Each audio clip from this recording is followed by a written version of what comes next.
Hello, Rafael Shantarai back again with my data structures.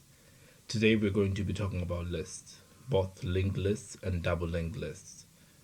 Well, in general, a linked list is, a linear data structure that is not systematically stored like an array.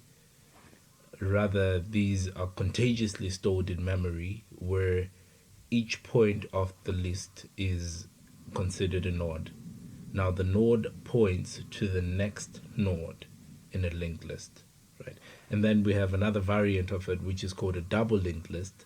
Now a double linked list is one that has both a head and a tail on a node, meaning to say that the head points to the next element or the next node, while the tail points to the previous node. This is the basic overview of our linked list and double linked list. And on to today's question, right? Today's question is explain how you would use a linked list internally to implement a stake.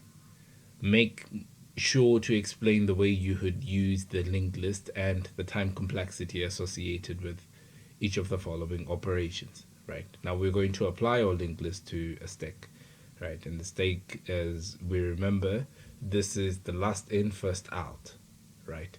So we're going to explain how we use this on a push, a pop, a get top, and an isEmpty.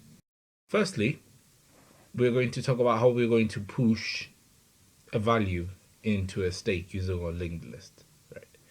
So the first step when pushing is we're going to create a new node, and then we connect this new node's next to the current head, right? And then we update the current head to be the node. Complexity here is O of 1.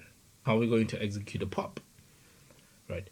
The first step is to check if the current list is empty, right? And then we store the value at our head, and then we move the head to the next node. That means we're leaving it free, and then we return the stored value. We would have popped it from the top of the stake. In other words, that element or that particular node would be removed from the stake. Complexity there is O of 0, right? And also to get to the top, we're simply returning the head of the node that is on top of the stake, right?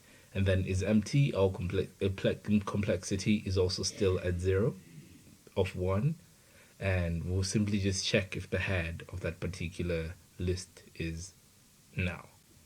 So mostly for our complexities here, it's O of 1, right?